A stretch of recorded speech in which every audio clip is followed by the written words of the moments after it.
जगन्नाथ भगवान का दर्शन करने से सारे ग्रह जितने भी खराब हों, आज ही अपनी कुंडली दिखवाइए और उसमें पूछिए ज्योतिषी जी से कौन सा ग्रह हमारा खराब है, और उस ग्रह का हम आपको यहां पर एक निदान बता रहे हैं। उस अंग का जगन्नाथ जी का दर्शन करना नित्य, जरूरी नहीं जगन्नाथपुरी जाके ही करो, जगन्नाथ जी का चित्र सबके पास होगा, नहीं है तो गूगल से निकाल लो, कहीं से भी लाओ।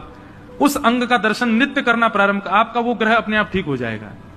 और एक बात सुनो, अकेले एक ग्रह को क्यों ठीक करो, सर्वांगीण अंग का दर्शन करो, सारे ग्रह अपने आप सम हो जाएंगे हमारे श्री जगन्नाथ जी का दर्शन करके। तो वर्णन करते हैं, बहुत ध्यान से सुनिए कि भास्करो दक्षिण नेत्रम वाम नेत्र विदुपनम मंगल नासिका क्षेत्रम वधूवधर एवच बृहस्पति तिलकम च स्वर्ण रत्न मंडितम शुक्र चतुशरः प्रोक्त शनि सर्वज्ञ विस्तरम साहु किरीट रूपम च मकराकृतरेव च केतुश्च भुजगांकारम कुंडली नागरूपक एवं नव समाहार ग्रह साक्षात जगन्नाथ। श्री जगन्नाथ जी के रूप में सारे ग्रह, अब ध्यान से सुनना।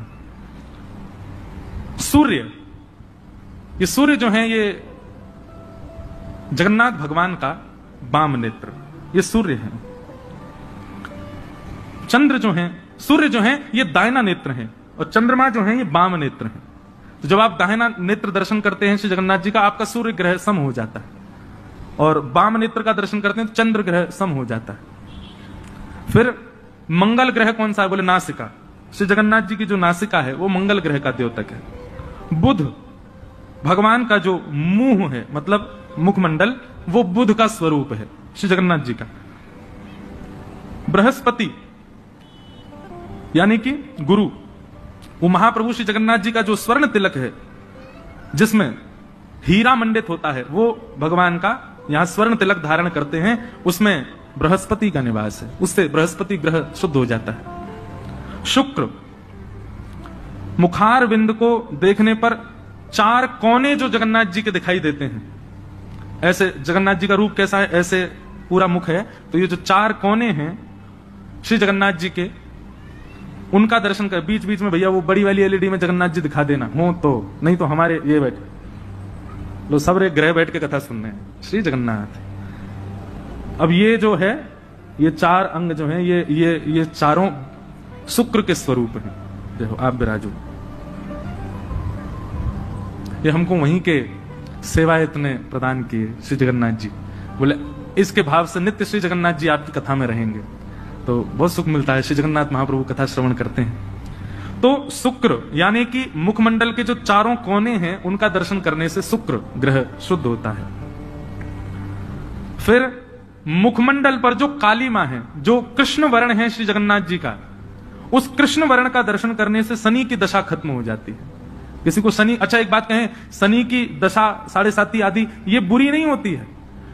शनि की 7.5 किसी की चल रही हो और उसका कर्म बुरा हो तो शनि बुरे होते हैं। यदि शनि की 7.5 आ जाए और व्यक्ति का कर्म शुद्ध हो तो शनि 7.5 बहुत ऊंचाई पर भी पहुंचा देती है। तो शनि किसी के यदि थोड़े गड़बड़ा रहे हों तो श्री जगन्नाथ जी के मुखमंडल पर कृष्ण वर्ण यानी कि काली, जो काला स्वरूप है जगन्नाथ जी का, उसका दर्शन करो। राहु, मुखार बिंद पर स्वर्ण आकार की जो रेखाएं हैं वो राहु का दर्शन, राहु को सम करती हैं। और केतु, मुखार बिंद के नीचे का स्वरूप भाग जो है वो यहां पर केतु को शुद्ध करता है। इस प्रकार श्री जगन्नाथ जी का जो सर्वांगीण विग्रह है उसका नित्य दर्शन करने से आपके सारे जितने भी ग्रह हैं वो सब सम हो जाते हैं, अनुकूल हो जाते हैं।